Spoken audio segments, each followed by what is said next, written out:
Praise the Lord और यीशु सहाय मेरे प्रियो। आज के बाइबल अध्ययन में आपका स्वागत है। आज हम एक नबी के विषय में देखेंगे जो हमें पुराने नियम में मिलता है और इस नबी के विषय में हम जरूर जानते हैं। इस नबी का नाम है योना।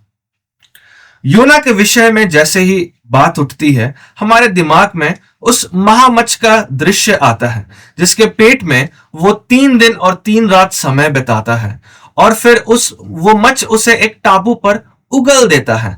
बहुत सारे संडे स्कूल के गीत भी इस घटना पर आधारित है। लेकिन आज के अध्ययन में हम कुछ गंभीर बातों को देखेंगे जो हमें उसके जीवन से उसके जीवन से सीख सकते हैं। अब पूरे बाइबल में जब हम योना को पढ़ते हैं तो पूरे बाइबल में योना नबी के विषय में हम उसके जीवन के विषय में ज्यादा वर्णन हम पाते हैं और उसके कामों के विषय में थोड़ा कम। तो आज हम 3 बिंदुओं में 3 महत्वपूर्ण बात को देखेंगे जो हमें उसके जीवन से हम सीख पाते हैं। अब हम उसके जीवन से क्या सीख सकते हैं?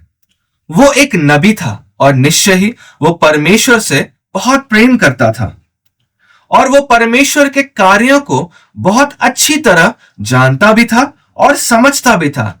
लेकिन फिर भी वो ऐसी स्थिति में फंस गया जिससे कि उसे विभिन्न परीक्षाओं का और परिस्थितियों का सामना करना पड़ा। और आज हम पहला अध्याय उसके पद 1 से पद 4 तक में 3 महत्वपूर्ण बातों को देखेंगे। सबसे पहली बात जो हमें पद 1 से 3 में मिलता है, इसमें ऐसा लिखा है, अमित्तै के पुत्र योना के पास यहोवा का यह वचन पहुंचा, उठ महानगर निनवे को जा और उसके विरुद्ध प्रचार कर, क्योंकि लोगों की दुष्टता बढ़कर मेरे सम्मुख पहुंच गई है। परंतु योना यहोवा की उपस्थिति से तर्शीश को भाग जाने के लिए उठा और फिर वो याफा जाता है। वहां एक नाव पर चढ़कर वो तर्शीश जाने के लिए वो रवाना हो जाता है। तो जब मैं इस खंड को पढ़ रहा था तो मेरे अंदर सवाल उठा कि असल में वो किस बात से भाग रहा था। और ये हमें पद 3 में मिलता है कि वो परमेश्वर की उपस्थिति से भाग रहा था। जब वो अनाज्ञाकारी ठहरा, जब परमेश्वर ने उसे एक आज्ञा दी और वो आज्ञा का उल्लंघन करके भाग रहा था, तो वो परमेश्वर की उपस्थिति से भाग रहा था। अगर हम परमेश्वर की उपस्थिति को समझे तो परमेश्वर की उपस्थिति में पाप टिक नहीं सकती। परमेश्वर की उपस्थिति में स्वतंत्रता होती है, आजादी होती है और परमेश्वर की उपस्थिति में कोई भी बात छुपी नहीं रहती, कोई भी अपवित्र बात टिक नहीं सकती। और इसी कारण योना जब वो अनाज्ञाकारी ठहरा तो वो परमेश्वर की उपस्थिति से भाग खड़ा हुआ। हम जैसे विश्वासियों के जीवन में भी ये स्थिति बहुत बार उत्पन्न होती है कि जब हम परमेश्वर के सम्मुख अनाज्ञाकारी ठहरते हैं, परमेश्वर को प्रसन्न ना करने वाला जीवन जीते हैं, वचनों को बस सुनते हैं लेकिन उन पर चलते नहीं हैं, तो यही होता है कि हम अपने आप को परमेश्वर की उपस्थिति से दूर करने लगते हैं या हम भागने लगते हैं। और ये एक जांच की भी बात है कि अगर हमें कभी चर्च नहीं जाने का मन कर रहा है, या फिर हम अपने आप को लोगों से अलग कर रहे हैं, या फिर हम फेलोशिप्स हमें जाने की इच्छा नहीं हो रही है, लोगों के साथ संगति करने की इच्छा नहीं हो रही है, तो हम ये बात परख कर अपने लिए जान सकते हैं कि हम परमेश्वर की उपस्थिति से भाग रहे हैं, क्योंकि हमारे मन में कोई ऐसी बात है जो परमेश्वर को अच्छी नहीं लगती है।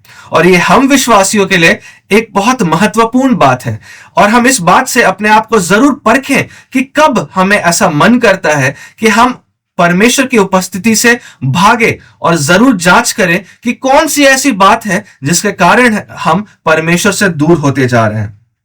अब दूसरी बात यह है कि जब योना अनाज्ञाकारी ठहरा और वह तर्शीश को भागने के लिए उठा तो वो पहले याफा गया, और जहां पर वो था वहां से याफा जाने में कुछ उसे समय लगा, और फिर वो जब नाव चढ़ गया तब तक जो माहौल था वो बिल्कुल सामान्य था, उसे बहुत सब कुछ नॉर्मल लग रहा था। वो नहीं जानता था कि आने वाले समय में उसके साथ क्या होने जा रहा है। बहुत बार हम विश्वासियों के साथ भी ऐसे ही होता है कि हम जब अपने मन से कोई निर्णय लेते हैं, ऐसे बातों को अपने जीवन में जोड़ लेते हैं जो परमेश्वर की ओर से नहीं होता है, लेकिन फिर भी हमारा जीवन जो है वो सामान्य चाल चलता है, सामान्य चाल चलती है। तो हमें लगता है कि सब कुछ सामान्य चल रहा है, सब कुछ नॉर्मल है, लेकिन ऐसा बिल्कुल भी नहीं होता है। हमें सब कुछ लगता है कि सब तो ठीक है, लेकिन होता कुछ भी नहीं है। और इस बात पर हमें बहुत ध्यान देने की आवश्यकता है कि हम कब परमेश्वर के प्रकोप में, कब परमेश्वर का प्रकोप हम पर पड़ जाए और हम अपने आप को फिर संभाल ना पाए, और फिर हम डिप्रेशन जैसे, और हम दुखी बहुत हो जाते हैं और फिर अपने आप को संभाल नहीं पाते हैं। अब तीसरी बात हमें मिलती है पद 4 में। हम एक साथ पढ़ते हैं। तब यहोवा ने समुद्र पर प्रचंड आंधी चलाई और समुद्र में एक बड़ा तूफान उठा, जिससे कि जहाज टूटने पर था। अब बहुत बार ऐसा होता है कि हम बहुत सारे बातों को अलग अलग बातों पर, अलग अलग लोगों पर और अलग अलग परिस्थितियों पर इल्जाम लगा देते हैं कि ये इसके कारण हुआ, ये उसके कारण हुआ। लेकिन यहां पर जिस प्रकार हम पढ़ सकते हैं कि यहोवा ने समुद्र पर एक प्रचंड आंधी चलाई और समुद्र में एक बड़ा तूफान उठा। बाइबल में कहीं पर भी किस्मत या फिर कोइंसिडेंस नाम शब्द इसका इस्तेमाल नहीं हुआ है। एक विश्वासी के जीवन में जो कुछ भी होता है वो परमेश्वर हमें अपने करीब लाने के लिए करता है। यहां पर भी परमेश्वर ने प्रकृति के नियमों को बिल्कुल बेंड कर दिया, जिससे कि योना फिर से परमेश्वर की ओर लौट करके आ जाए। बहुत बार हम जब परिस्थितियों को अपने जीवन में बदलता हुआ देखते हैं तो हम एक दूसरे के ऊपर और परिस्थितियों पर और खुद पर दोष लगाने लगते हैं, लेकिन ये वो समय रहता है कि हम परमेश्वर की ओर ताके, पश्चाताप करें और फिर से परमेश्वर के साथ अपना एक गहरा संबंध बनाने के लिए हम लोग आगे आए। तो इन 3 बातों से निश्चय ही परमेश्वर ने आपको आशीष दी होगी। परमेश्वर आपको आशीष दे। Praise the Lord.